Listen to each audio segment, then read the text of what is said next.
Now it's great that you're making these insights in the beginning, because that's going to affect the entire supply chain. Whereas if you're bringing these answers a year from now, after they've built the new factory in that original country, and now you're saying, oh, actually, you can't export this, people are going to be really angry. Before we get started with the show, here's a quick word from our sponsor, Global Training Center. As trade compliance professionals, you want to make sure that your procedures and documentation are completed as correctly as possible to avoid any delays and possible fines. We provide a range of trade compliance courses that will fit your needs. From in-person or web training to recorded on-demand courses, we can train one or even thousands on your team through your learning platform or on our portal. We can even customize a private session for your team. Go to globaltrainingcenter.com to find out more.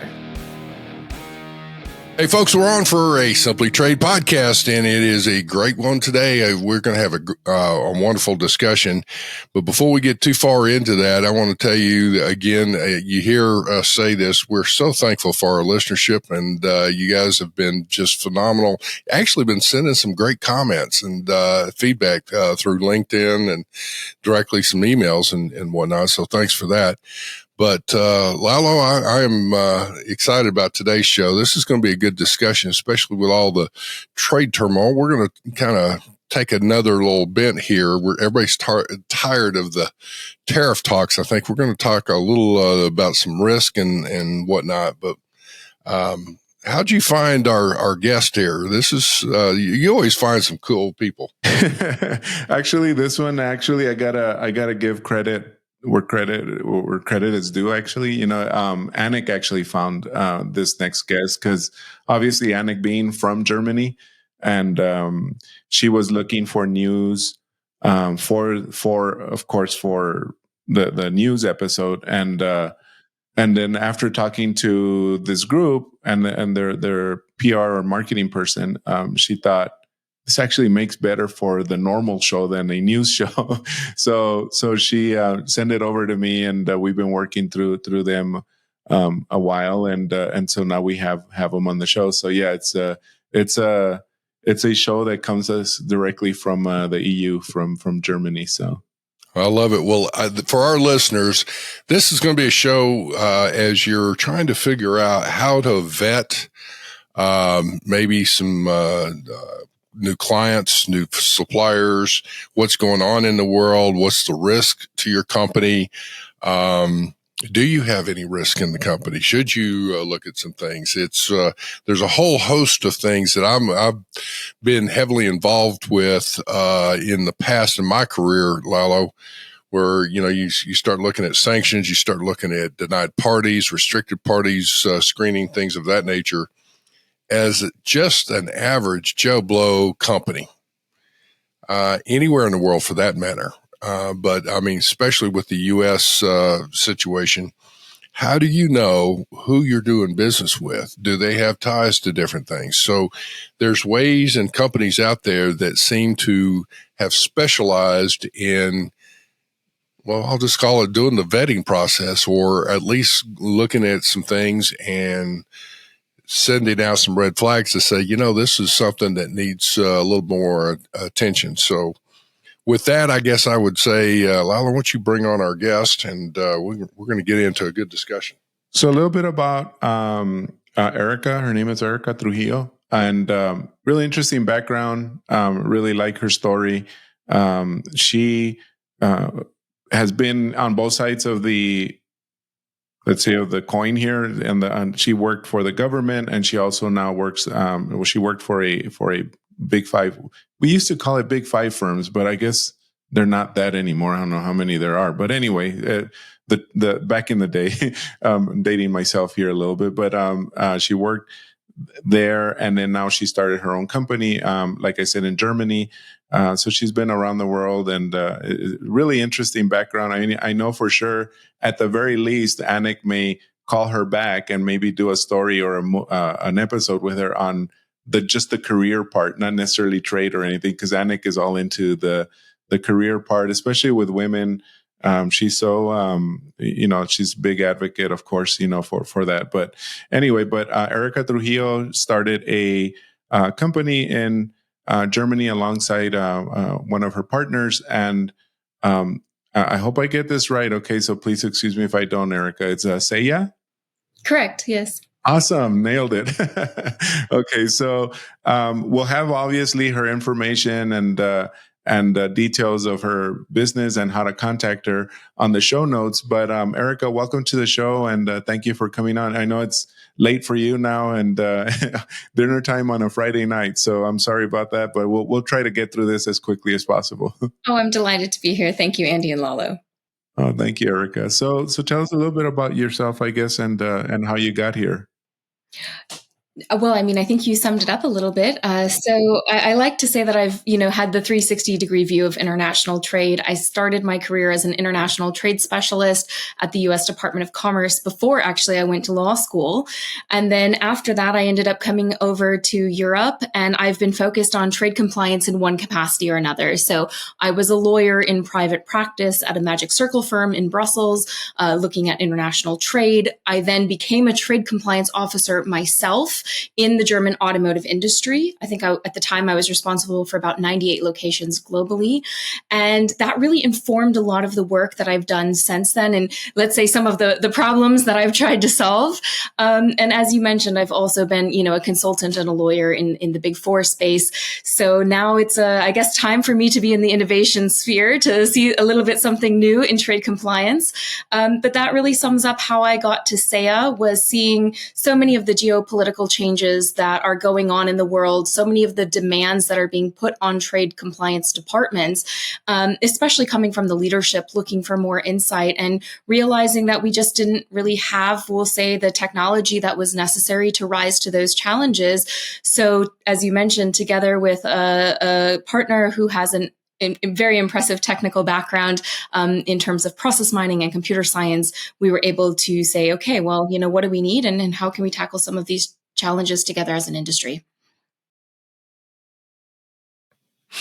What would you say would be your main focus as far as the client here before we get started? Is it private sector? Is it government sector? Combination of both? I mean, what do you look at it? Is it focused on exports, imports, or just who you're doing business with? Yeah, so we actually took a little bit of a different approach here. So we use advanced data analytics to provide what I like to call trade compliance assurance. So primarily we're working with, I would say, private industry, so multinational companies that are doing international trade. And I think in trade compliance, we're often focused on trying to know our customer, but we also forget to know ourselves. So in this way, I kind of like to think, as trade compliance officers, we're all little Captain Ahabs, right? We're really trying to find that white whale down the supply chain that's really going to be providing that, unknown risk. But in doing that, we often really overlook all of the information that we already have in our company that is already really valuable to us and often untapped.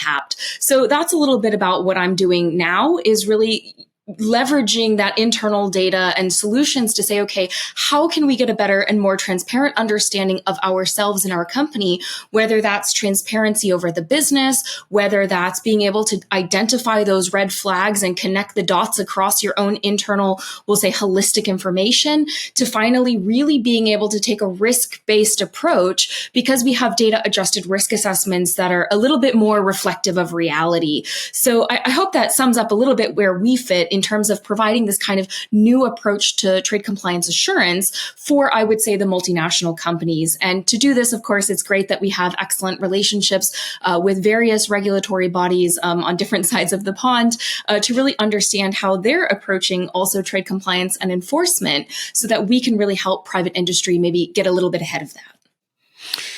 So would you recommend, in looking at this, I mean, obviously you're looking at current, well, let me say, I say current, let's say, short-term, maybe longer-term history of transactions to say who are the parties you're doing business with, and you can probably run analysis that way.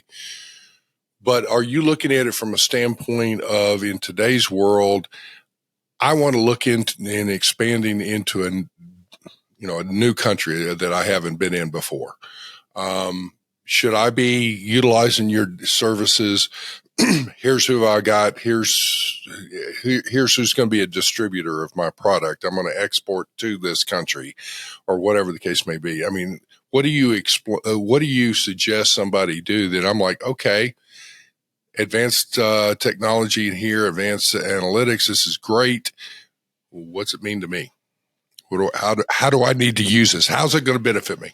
No, that's such a great question. And I think, there's so many different ways to use data and to use data analytics. Now, of course, if you're looking to go into that new market, you might be thinking about things like, okay, how can I do due diligence on a potential new distributor? Now, for that, I can certainly recommend that there are excellent providers out there that are doing unbelievably deep due diligence reports on these kind of companies. But usually, at least from my experience, the question comes up, which parties do I really need to be doing due diligence on? Of my existing business partners, which ones are actually concerning? Where do I need to take that additional, 3 hours to go dive off the cliff into due diligence? How do I prioritize this? So this is where, kind of to answer your questions, I would take this in two ways. First, I think you need to understand your own business, right? So if I have leadership coming to me and saying, hey, we're really thinking about moving a plant into this new jurisdiction. Is this a good idea? What insights do you have from the world of international trade to protect this investment? Now, in that case, if I have a really transparent understanding of what kind of business I'm doing, what kind of business partners I have, what kind of products I have, especially what kind of risks they bring with them, especially if they're, let's say, US origin items or subject to the EAR, in that case, I can start to give much, much better information to my leadership to help them plan how they're going to make those future investments from a trade perspective.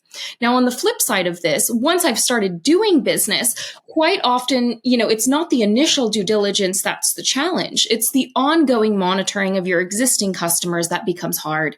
And one of the guidances that we've heard from regulators over and over again is not just to look at ownership. We actually have to look at the behavior of the companies that we're working with. And this is really where we come into play, is not saying, oh, let's go search a bunch of external lists. But if we start to see that, you had a brand new customer that was created in your system just after the Russian invasion of Ukraine, suddenly they're ordering a lot of components, but they don't have an installed base. It's a brand new trade lane for this kind of, we'll say, product. Let's say maybe you have some other HS codes subject to Russia sanctions. Your end user on a few transactions is maybe an international border market. Maybe in isolation, all those things are a little bit weird, but they don't necessarily trigger that alarm bell. But when we start to see all of this kind of density of things happening with this particular business partner, suddenly that's telling me, hey, I need to go in and not just screen this party. I need to be looking, is this a shell company? Is there maybe some odd connections if I Google them? What is that really telling me? And so this is really where we fit into play, is finding that very actionable touch point of saying, where do we need to be focusing our extremely limited attention to deal with those kind of risks? I hope that answers your question. Well, it does, because from a standpoint that here's where a lot of people, when they start looking at it, it's like, oh my gosh, if I have to search my whole customer database or my supplier database or whatever they're looking at, or both of them for that matter, who all it can become really overwhelming. Sounds like you would have the ability to do an initial pass of the parties you're doing business with, and especially if you're just looking, maybe not at everything, but I want to look into, Europe, or I want to look into this Baltic states or South America or wherever you're going. From a standpoint, you're able to basically go through and then say, okay, here are the ones that you need to look at, and pass by that, and prioritize it from that perspective. That's probably so super simplistic. There's a lot that goes in to filtering data and analyzing that. But from your resources and all that, here's my database of who I've been doing business with. You could take that, run through that, and say, here's a few that you probably need to start looking and diving into. And that's where that deeper dive goes into, right? Exactly. You're touching on 2 points I really like in terms of the kind of cool things we can start to do with data analytics now. And one is, of course, prioritization.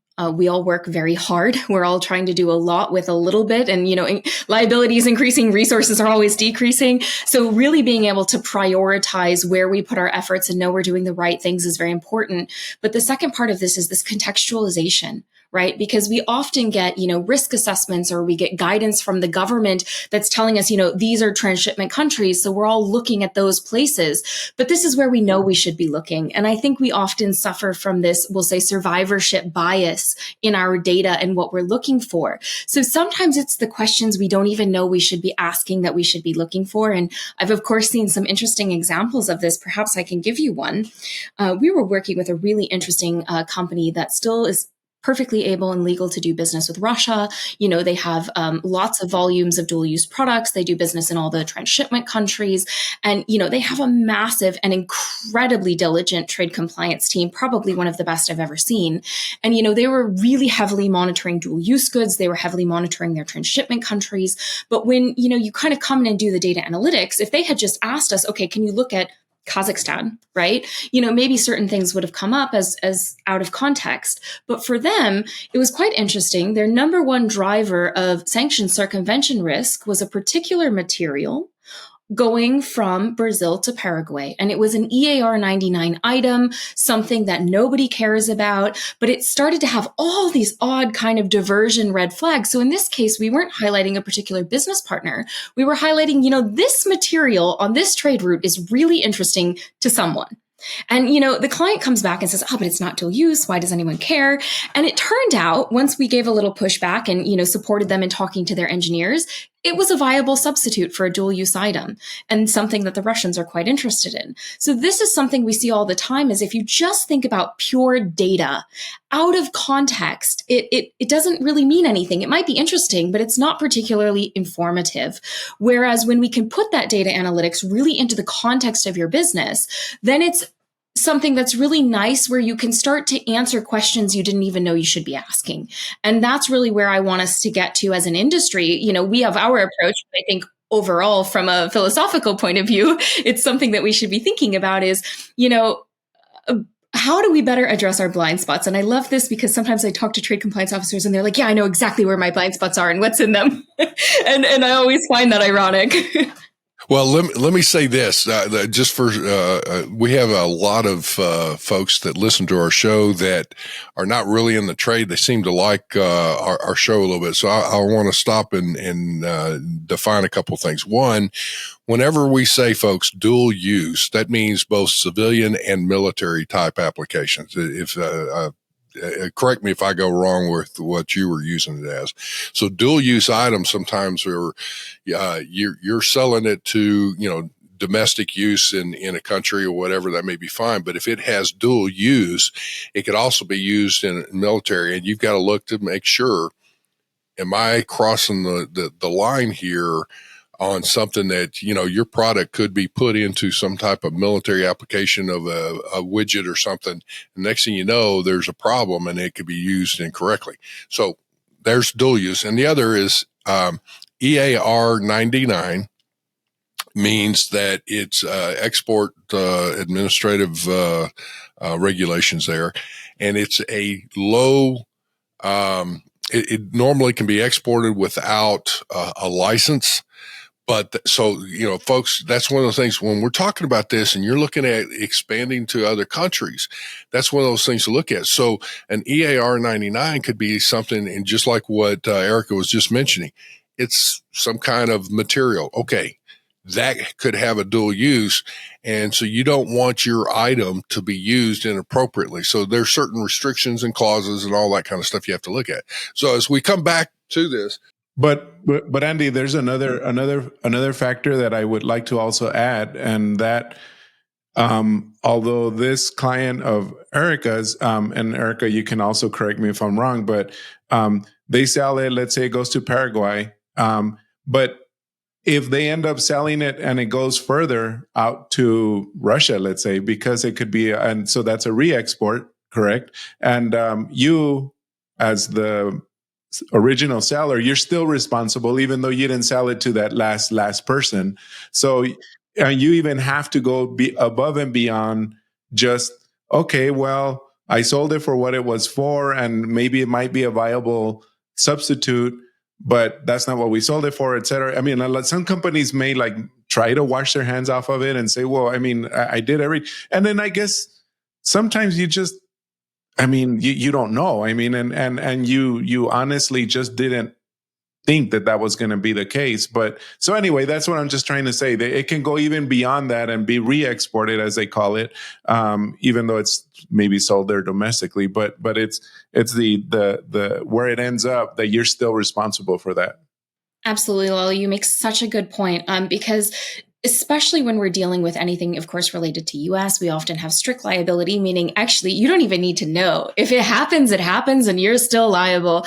But still, of course, this question of what do you know or what should you know is extremely important. Now, I'm not a practicing lawyer anymore, but I like to say I'm a recovering lawyer. So I still spend many nights thinking about liability. And this is really something that I think, whether or not you're a trade compliance officer, or if you're a business person, or if you're working in a business, I think we need to take that step back and say, how do I become aware of what my company knows? Because I think this is a gap. If the CEO is like, well, I didn't know, but that human being level of knowledge is not equal to company knowledge from the point of view of the law. So this is really something that we see coming from the regulators quite often, is that you have to be proactively looking for these red flags. And where those red flags exist in your business, you are legally obligated to look into them and take steps to prevent these kinds of very serious violations from happening. So this is really, one of the, we'll say, motivators for why I was so keen to look into data from the trade perspective, is not only the immense value we can get out of doing that, as we said earlier, from, informing investment decisions, but really to get that feeling and understanding that I have some control over what's going on in my business, and I'm taking the right steps to look into the right red flags and really meet those requirements, so that if something does go wrong, I can really sit and say, I did everything necessary to follow this. Well, let me say something here, though. We're putting out here, and there's a lot of risk and things involved, and I don't want to scare people away from international, because in my opinion, here's one of the things that's happening. Whether you like the Trump administration or not, and he's moving extremely fast. The administration is here's reciprocal tariffs. Now there's other tariffs, all these different tariff talks. Yet then there's also trade deals that are coming into play. And I mean, the first trade deal with the U.S. was with the U.K. I mean, India dropped tariffs on U.S. goods down to 0. That means India is a phenomenal market. There's a lot of countries right now that are really looking and are interested in U.S. made products, so that they can, increase that and show with the current administration that, look, we're buying U.S. goods, and they're trying to work out deals. So my point is, especially for U.S. companies, the future here for expanding markets to sell your products in other parts of the world is astronomical. There's a phenomenal business that's going to be had here. So the point being is stimulating international trade is a good thing. U.S. exports out of the U.S. has been, listed. It was probably about down to 3.5% of GDP. And that means that if it goes to the average, which was running somewhere around 8.5 to 10% of most countries' GDP, a number of jobs being created, the opportunity is going to be phenomenal. Here's where I want to get at. You've touched on two things here that I looked at too. One is, you just mentioned it. It is, how can leadership of companies get a handle on, are there any red flags within my company and doing business? So that's one thing. You need to look in your own backyard. And this is one way of utilizing services like yours, is look at and proactively do an assessment. You have internal audits why would you do that? To make sure that things are being adhered to from a fiscal perspective or procedure perspective. You need to do the same thing as far as, what's going on as far as who you're doing business with. Are there any risks? Are there any security risks, even with the transportation lanes that maybe going in? Is like, I saw companies that had picked a certain spot down in Mexico, and it was great. The problem is that goods loaded them on certain trucks. There was one little patch of a highway that was always getting robbed, and so it's like, okay, there's a security risk, those kinds of things. But that's your current process. Where I was going to go is the second part is, again, opening up to new opportunities. You just need to know, are there risks in those regions, and especially for your product or of your transportation lane? You picked up on it too, Erika, where you made mention, instead of a direct shot, there's going to be transit spots. And those transit spots, your point A to your end destination may be fine. The parties that you're doing with are fine. But those transit spots, your logistics folks and transportation folks need to understand there may be risk in swapping out containers onto different ships or air cargo or whatever the case may be. Is that your services would help identify those kinds of things for people, would they not?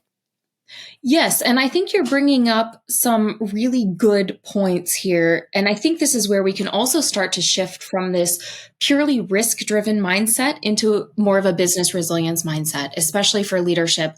Now, I think you're absolutely right in saying that, international trade has shown very beneficial for many companies, because that diversification of markets meant that as, maybe one particular jurisdiction or market was having certain, we'll say, tariff barriers, other markets were able to compensate for that. So I think really engaging in a diversified and smart international trade practice is great for that business resilience. And secondly, as you said, I think it comes down to, do you have the agility to quickly adapt to those new trade practices? Do you have the ability to, enter new markets and really capture what's going on there quite quickly? So you're absolutely right in the sense that we spend a lot of time, of course, doing risk management, red flag identification, things like this. But, while those are maybe the sexy things, sometimes the boring things are the ones that make the most value add for a company. Just the ability to have all of your trade flows in oversight at one point on a daily basis that is continuously updating. The ability to know which of your products have suddenly become, HS codes that are subject to sanctions, or which of those trade lanes you're having not just regulatory risk exposure, but operational risk exposure. Where are you having delays in delivering to your customers? Where are you having these business inefficiencies? Because that's what costs money, time, and of course, the relationships with your customers. So I think, it's very easy, and I make this all the time. I get so focused on, circumvention. That's so cool. That's what I want to focus on. But, at the end of the day, sometimes it's the really boring things that support business resilience the most. And I think you're absolutely right in encouraging companies to really get that transparency and then have this agile approach to entering new markets. Well, and let me give you a scenario that happened, people are familiar with, but I saw, there's no question there was a disruption in the supply chain when the Houthis started attacking cargo ships there in the Middle East. And the cargo lines, obviously you don't want to risk a, $100 million or $1 billion, vessel. So what they started doing, they changed the route and literally went around the bottom part of Africa. And so it's like, okay, increased fuel costs, it's a longer transit time, things of that nature. Where I was looking at it going, okay, if you are agile, and I love that word, it's like, lean, mean, ready to go, right? And being able to make decisions quickly is as disruptive as that was. The other side of it is, and few people looked at it initially, what's the opportunity? Well, you're coming around and you're increasing the frequency of cargo ships around the southern part of Africa. Well, now all of a sudden you got South Africa, and just north of there is Namibia. And it's like, oh, wait a minute. are there opportunities now for companies to not only sell their products, but maybe pick up additional, resources or other products from those locations that in the past you really hadn't considered? And so having what you were talking about, it's now a strategic, okay, folks, let's look at this. And I can envision, executives having their roundtable discussions from a strategic perspective, going, okay, we've got a problem. This is what's it going to do to us? Our how much is it going to cost? Exactly. What's it going to cost us? But ask the questions like, all right, where are the opportunities? And most people will sit there in the room going, well, I hadn't even thought that far. It's like I'm reacting to this. But that's the other thing. So a visionary leader is going to look at, yes, there's a bad side of it. What's the upside? Where it may not offset the total bad, but it's at least it's going to minimize some of your risk. With that, with what you're talking about and how to use this data analytics you're talking about, would that not be a positive in strategic thinking and planning? Absolutely. I mean, in terms of supporting the visionary leader needs information, right? And I think they've started to say, okay, who has answers? I need to be asking questions. Can we immediately start going to South Africa instead? Can we start immediately moving this product here?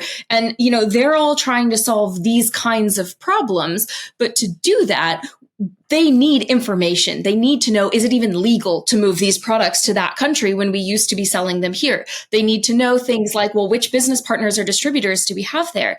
And sometimes when things change and you're now dealing with an unknown, maybe it's a new market, maybe it's a new distributor, those unknowns create kind of a gap for risk exposure, because that traditional gut feeling of like, that's not quite right, or that's not how we normally do this business, you're now dealing with all unknowns. So there's a lot of risk there. So where we come in is on the beginning side of this, helping, let's say, the trade department or whoever is maybe the C-level person responsible for this, provide the insight and answers to the strategic leaders in terms of their actual business understanding and the regulatory impacts. And then on the flip side of this, what we do is we make sure that when the visionary leaders go off into the world to make these kinds of changes, that they're doing so in a way that is also safe for the company. So as they're dealing with a brand new unknown distributor, if that starts to look a little bit weird, we want to catch that risk before it emerges fully.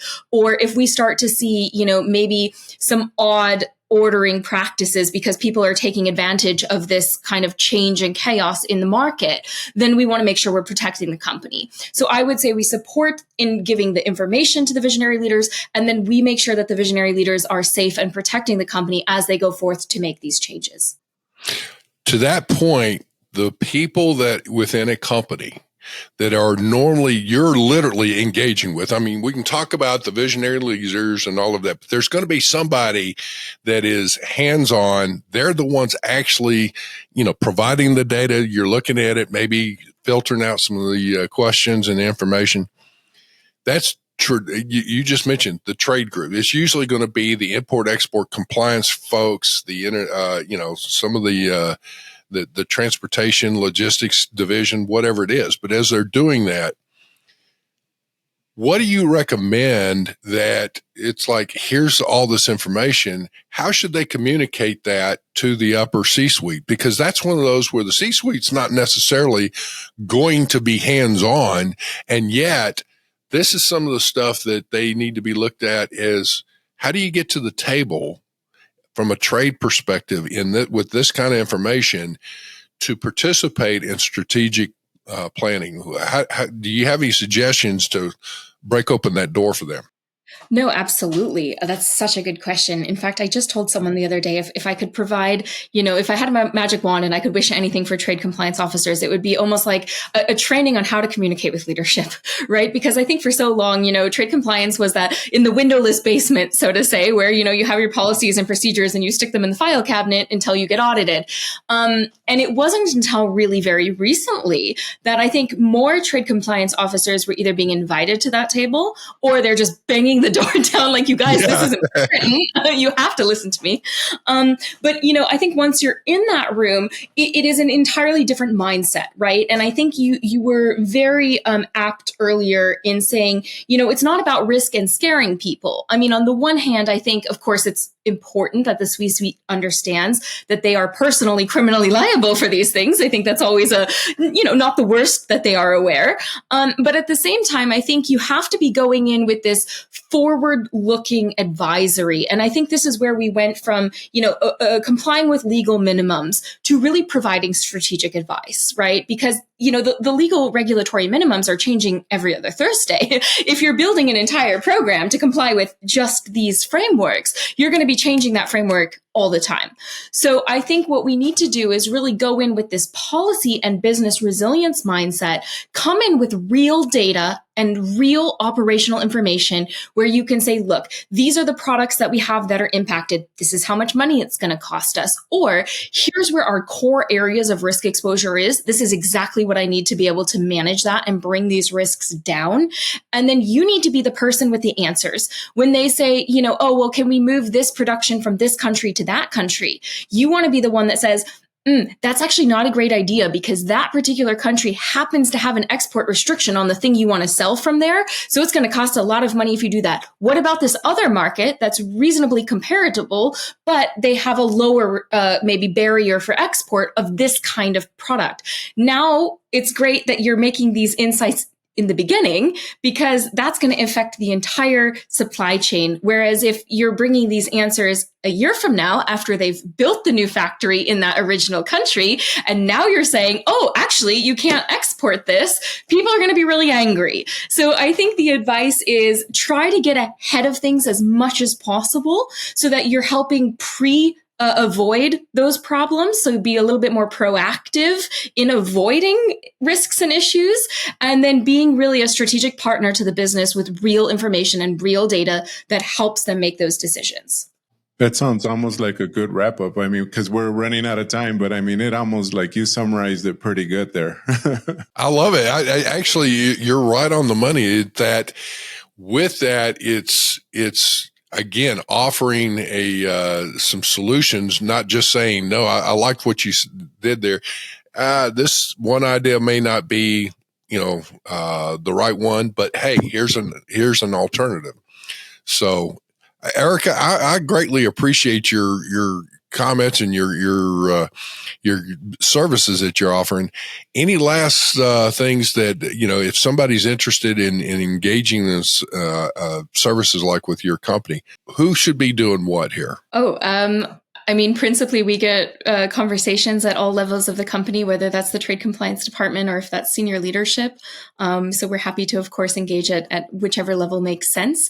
But I think if I had one takeaway message for the listeners, it's not to be afraid of data. People often ask me, what is data anyways? And like I said, as a recovering lawyer, I want to say evidence. My technical team might say something like reality. But really where I see data is coming in is value. And whether that's, as we said, the investment insights, or if that's understanding the business, improving your operational capacities, I think people are often afraid of what they're going to find in data, but there's often quite a bit of treasure and value hidden in there. So I would really encourage anyone that's coming from the business sector, whether they're engaged in trade compliance specifically, or maybe trade compliance adjacent, to not be so afraid of their data and think about how they can really leverage that to support their organizations. Awesome. Folks, I got to tell you, this is excellent stuff. This is something that you should be really listening to and taking action. Hopefully that we've tapped on something that you can look at. Look internal to your current, company transactions. Who are you doing parties, who are you doing business with is what I'm trying to say. And then expanding. It's another thing. It's like, what risks are out there and what can you do? And you've got to do it. Folks, don't do it as a solo, or a silo even. You've got to make connections with your sourcing, with your transportation, with your logistics, with your C-suite, all those kinds of things, and get involved with it and have a roundtable discussion with the data. I think it's fantastic. Erika, thank you so much for some great insights today. Thank you so much, Andy and Lalo, for having me. Thanks, Erika. Thank you very much for joining us. Simply Trade is brought to you by the generous contributions of Global Training Center. You can follow the show and GTC on LinkedIn or Twitter and other social networks. Make sure you check out the show notes in the description for a full rundown of today's show with all the important links. Also, make sure that you share this with a friend and subscribe on your favorite streaming platform. We really like hearing from you. If you enjoyed the show, make sure to rate and review wherever you listen to this podcast. If you or someone you know would like to be a guest on the show or would like to sponsor Simply Trade or suggest any topic you would like for us to discuss, please contact us via email at simplytrade@globaltrainingcenter.com, or you can DM us on Twitter at simplytradepod. Thank you again for the privilege of your time. Happy trading. Simply Trade is not a law firm or an advisor. The topics and discussions conducted by Simply Trade hosts and guests should not be considered and is not intended to substitute legal advice. You should seek appropriate counsel for your own situations. These conversations and information are directed towards listeners in the United States for informational, educational, and entertainment purposes only and should not be substituted for legal advice. No listener or viewer of this podcast should act or refrain from acting on the basis of information on this podcast without first seeking legal advice from counsel. Information on this podcast may not be up to date depending on the time of publishing and the time of viewership. The content of this posting is provided as is. No representations are made that the content is error-free. The views expressed in or through this podcast are those of the individual speakers, not those of their respective employers or Global Training Center as a whole. All liability with respect to actions taken or not taken based on the contents of this podcast are hereby expressly disclaimed.